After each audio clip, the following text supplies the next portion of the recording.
Hana mến chào cô bác, anh chị và các bạn.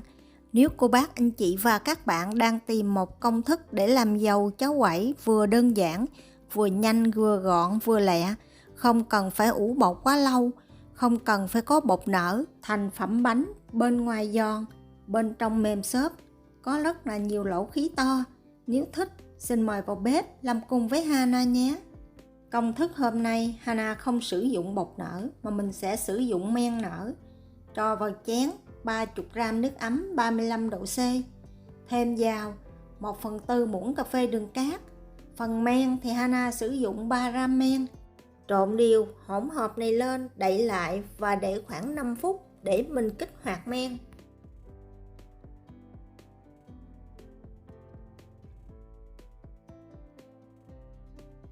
Sau 5 phút, lúc này cô bác, anh chị và các bạn có thể thấy phần men này nổi lên giống như màng thịt cua. Mình sẽ để qua một bên. Tiếp theo, mình sẽ đánh tan một cái trứng gà. Trứng gà này cân luôn cả vỏ khoảng 63 tới 64g. Sau khi đánh trứng xong thì thêm vào 150g nước, 1 muỗng canh dầu ăn, khuấy đều lên. Và cho hết phần men mình chuẩn bị lúc nãy vào, trộn đều, để qua một bên.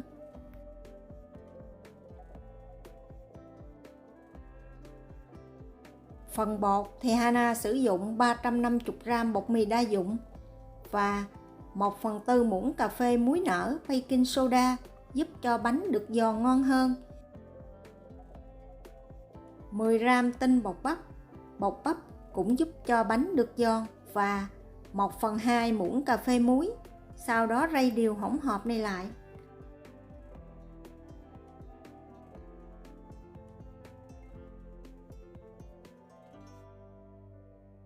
Hỗn hợp trứng thì trước khi cho vào bột, cô bác, anh chị và các bạn nhớ khuấy đều một lần nữa. Mình đừng cho vào một lần kẻo bột nhão. Mình cứ cho vào từ từ, vừa trộn vừa cho. Và tiếp tục trộn đều như vậy cho tới khi không còn bột khô nữa.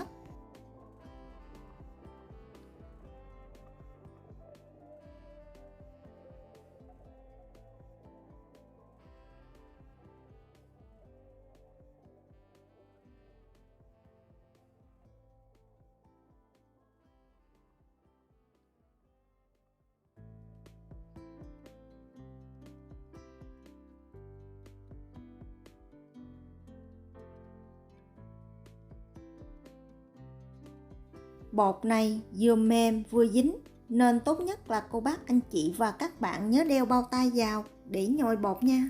Cũng giống như mỗi lần làm dầu cháo quẩy, cô bác, anh chị và các bạn mình đừng có nhào bột mà mình sẽ dùng tay vừa ấn vừa gập bột theo chiều dọc và chiều ngang. Mình làm như vậy, bánh sau khi chiên sẽ bong xốp mà không bị chai cứng. Cứ tiếp tục vừa gập vừa ấn như vậy khoảng 2 phút là được. Tùy theo độ hút ẩm của bột mà mình điều chỉnh lượng nước. Có thể thêm khoảng 2 muỗng canh nước bên ngoài, sau đó dùng tay vừa nhúng nước vừa ấn bột cho tới khi bột đạt được độ mềm mà mình muốn. Mình làm như vậy tốt hơn là mình đổ nước vào trực tiếp, và mình cũng có thể điều chỉnh lượng nước thích hợp.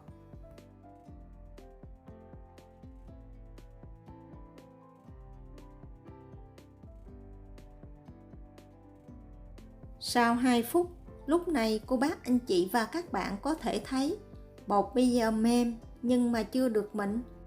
Mình sẽ cho ra lòng bàn tay khoảng 1 muỗng cà phê dầu ăn, sau đó thoa đều lên mặt bột và đậy lại để cho bột nghỉ 10 phút.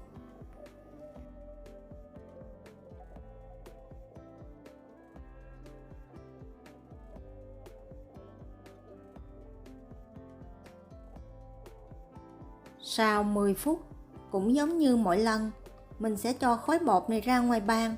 Nếu bột dính thì cô bác, anh chị và các bạn có thể cho thêm một ít dầu ăn chống dính phía dưới. Mình sẽ ấn dẹp bột ra, gập bột làm 3 theo chiều dọc và chiều ngang.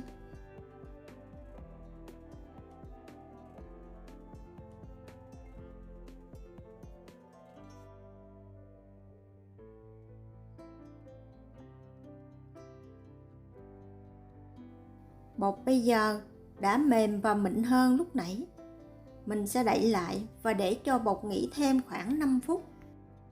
Sau 5 phút, tiếp tục dùng tay vừa ấn vừa dàn mỏng bột ra cho tới khi bột có kích thước khoảng 20 và 30 cm và cuộn bột.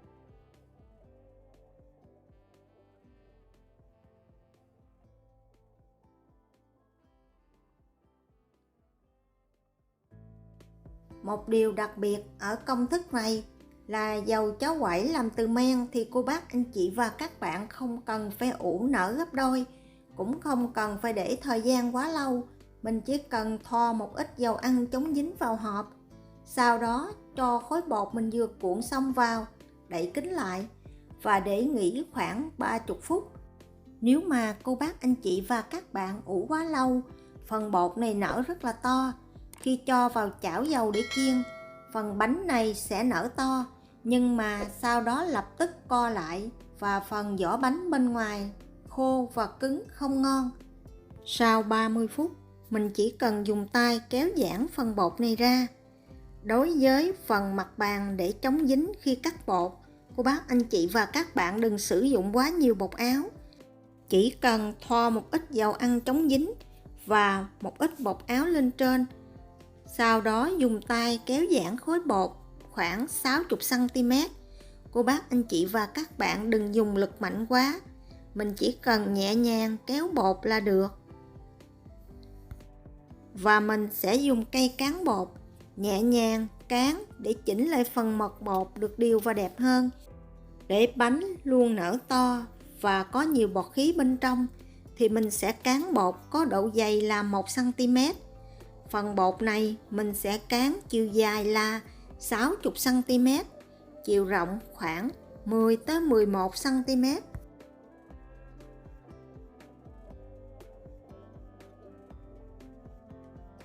Và chia bột thành 16 miếng, mỗi miếng có kích thước khoảng 3 cm.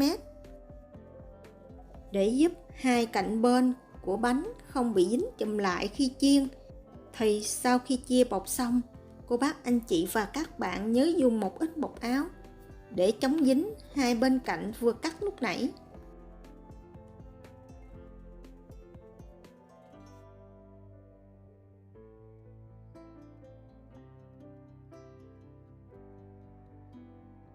Và sau đó mình sẽ dùng khăn đậy lại để chống khô phần bột này và để qua một bên. Bây giờ mình sẽ cho dầu ăn vào chảo và đun nóng lên. Khi dầu đạt nhiệt độ khoảng 150 độ C thì mình sẽ bắt đầu đi ghép hai mảnh bột lại với nhau. Dùng đũa nhúng nước, sau đó kẻ lên một đường chánh giữa của miếng bột. Khi làm, cô bác anh chị và các bạn nhớ làm xen kẽ, một miếng có vẽ nước và một miếng không. Sau đó mình sẽ lấy miếng không có nước, mình úp ngược lên miếng mình vừa kẻ. Làm như vậy tiếp tục cho tới hết. Và dùng đũa áo một ít bột khô để chống dính. Sau đó ấn lên phần chánh giữa của hai miếng bột để giúp bột được kết nối với nhau.